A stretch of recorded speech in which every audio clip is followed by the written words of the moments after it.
पानी के छींटे पड़ने पर दो पड़ोसियों के बीच विवाद इतना गहरा गया कि एक पड़ोसी ने दूसरे पर हमला करते हुए उसे अधमरा कर दिया और मौके से भाग गया। घटना की सूचना पर पहुंची पुलिस ने घायल को मेडिकल कॉलेज में भर्ती कराया, जहां उसका उपचार चल रहा है।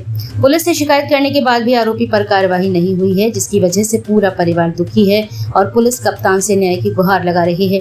प्राप्त जानकारी के अनुसार थाना प्रेमनगर क्षेत्र के राजीव नगर नगरा में रहने वाली कुसुम राय ने थाना प्रेमनगर में एक शिकायती पत्र दिया, जिसमें उसने पड़ोसी पर तमाम गंभीर आरोप लगाते हुए बताया कि बीती 8 जून की रात लगभग 10 बजे उसका पुत्र विशाल अपने पास में ही बने पुराने मकान पर तराई कर रहा था, जिसका पानी पड़ोस के मकान में रहने वाले की कार और उनके बच्चों पर गिर गया। इस बात को लेकर पड़ोसी की पत्नी और विशाल के बीच कहासुनी हो गई। इस घटना के बाद विशाल अपने घर आ गया और रात लगभग 1:20 पर जब विशाल अपने मकान के सामने टहल रहा था, उसी समय पड़ोसी के द्वारा 4 पहिया वाहन लेकर उस पर हमला किया गया। पीड़ित का आरोप है कि पड़ोसी ने जान से मारने की नियत से उसके ऊपर गाड़ी चढ़ा दी, जिसकी वजह से दोनों पैरों में फ्रैक्चर हो गया है। एक पैर में रॉड डाला गया है और दूसरे पैर में नट बोल्ट डाले गए हैं। उसने बताया कि उसका हाथ भी फ्रैक्चर हुआ है। पीड़ित विशाल चाहता है कि थाने में उसकी मां के द्वारा दिए गए शिकायती पत्र के आधार पर पुलिस आरोपी पर कार्रवाई करते हुए उसे गिरफ्तार करे और उसके साथ न्याय हो। मेरा नाम विशाल राय, मैं महावीरनपुरा राजीव नगर नगरा जहाँ से मैं रहता हूँ। क्या घटना हुई? मेरा एक्सीडेंट हो गया था। कैसे?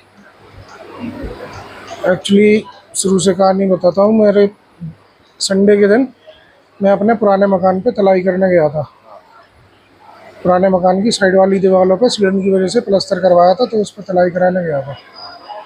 तो मैं छत पे कर रहा था तलाई। बगल में ही मेरे एक प्लॉट है, प्लॉट के बगल में एक मकान और है दिलीप भार्गव का। उस प्लॉट में, जो मेरे घर के जस्ट बगल में प्लॉट है, उस प्लॉट में दिलीप भार्गव की 4 व्हीलर खड़ी होती है, बोलेरो। तो मैं कर रहा था तलाई, तो उस बोलेरो पे पानी आ गया तलाई से और मैंने नहीं देखा। अचानक उसी वक्त, किस वक्त उसकी बच्ची आई हो गेट खोलने बोलेरो के, कुछ सामान वगैरह उठाने, तो उसकी बच्ची पे भी छींटे चले गए। ऐसा उनकी मम्मी और दादी का कहना है। फिर मुझे नहीं पता, मैं तलाई करके निपट के 9:30-10 बजे के करीब अपने घर वापस जा रहा था लौट के। ये रात का समय था। इतने में इनके घर ऊपर से छज्जे पे से ये दिलीप भार्गव की पत्नी जो मैडम है, उन्होंने कुछ घिसना या पत्थर वगैरह को फेंक के मारा और गाली गलौज करी। बोली, क्यों तुम्हें दिखाई नहीं दिया, मेरी लड़की पे तुमने पानी डाला छत पे से। और ऐसा मतलब गाली गलौज करके हैरेसमेंट का केस लगवा दूंगी, ये कर दूंगी, वो कर दूंगी, ऐसे अनुचित बात की मुझसे। तो पलट के मैंने भी कुछ जवाब दे दिया और जवाब देते हुए मैं अपने घर चला आया। घर आने के बाद इन्होंने पुलिस भेजी कि हैरेसमेंट का केस।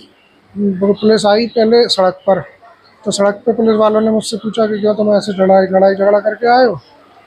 तो मैंने कहा नहीं। मैंने कहा ऐसी कोई बात नहीं, और पूरी बात जानकारी कीजिए, तब आप मुझे लेने आना, तब आप मुझे पकड़ के थाने ले जाना, वरना आप मुझे थाने मत ले जाइए। इतना कह के तो पुलिस वाले मुझे नहीं ले गए, तो मैं अपने घर चला गया। घर जाने के बाद थोड़ी देर बाद फिर पुलिस आती है घर, आधे पौन घंटे बाद 11 बजे के समथिंग। तो मैं डर गया। मैंने कहा शायद इन्होंने रिटर्न एप्लीकेशन दे दी जो हैरेसमेंट का केस लगाया था। तो मैं थाने या पुलिस में जेल नहीं जाना चाहता था, तो मैं डर के मारे अपने घर से भाग गया, अपना घर पार पीछे नाले में कूद के। अब फिर मैं 12:30 पौने 1 बजे मामला शांत देख के मैं पीछे अपने नाले में छुपा रहा।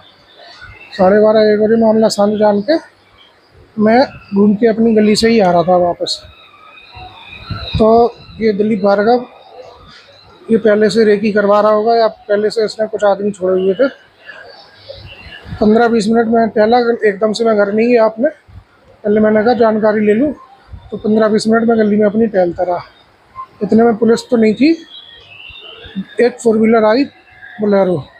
तो मैंने इतना गौर नहीं किया, मुझे नहीं पता था कि ये बोलेरो से मेरे को टक्कर ही मार देगा या क्या। तो मैंने इतना गौर नहीं किया कि गाड़ी आई मुझे मारने के लिए आई या नहीं। मेरे बगल से निकल गई, क्योंकि मेरी गली में आगे गलियाँ हैं पतली पतली, तो वहाँ से मुड़ती नहीं है गाड़ी। उसने पीछे से गाड़ी फिर यू टर्न करी, मैं आगे निकल आया और फिर उसने पीछे से मेरे उनको गाड़ी मारी। पीछे से गाड़ी मारी, मैं गिर गया, 8-10 फीट आगे उछल के गिरा उसके बाद ये फिर मेरे ऊपर इसने गाड़ी चढ़ाई, फिर बैक करी, फिर इसने गाड़ी चढ़ाई, तो फिर आगे चढ़ाते हुए मेरी माँ पीछे देख रही थी, तो मेरी माँ ने चिल्लाया भी, तो मेरी माँ से बोलता हुआ गया, मुझे तो होश नहीं, मैं टक्कर मारी थी तो मैं बेहोश हो गया। बाद में माँ ने बताया कि ये बोलता हुआ गया कि अभी तो अगर तुम्हारा लड़का आज बच गया तो ठीक, वरना अगली बार ये बचेगा नहीं। ऐसा कहते हुए ये भाग गया। मेरी माँ से बना नहीं, मतलब मेरी माँ ढंग से नहीं चल पाती है, उन्हें गठिया वाई की प्रॉब्लम है, तो वो ज़ोर से भाग भी नहीं पाई ना पकड़ पाई, और ये सड़क की तरफ तेज़ रफ्तार में गाड़ी चलाते हुए भाग गया। ये घटना है। एक्सीडेंट के पश्चात मेरी माँ मुझे फिर बाद में एम्बुलेंस से मेडिकल कॉलेज लेके आई। जब मुझे सुबह 6 बजे होश आया तो हॉस्पिटल में पता लगा कि मेरी दोनों टांगें टूट चुकी हैं, उनका ऑपरेशन हुआ है, मेरे हाथ में फ्रैक्चर है और मेरी पसलियों में मुंदी चोटें हैं टायर चढ़ने की वजह से, और काफ़ी मैं चोटें लूँ। और मैं बस दिलीप भार्गव पे कड़ी से कड़ी कार्रवाई कराना चाहता हूँ, ना मैं कोई राजीनामा कराना चाहता हूँ। और ये इस पे हाफ मर्डर या मर्डर का केस लगाया रहा है, इसने मेरे को जान से मारने की कोशिश की है।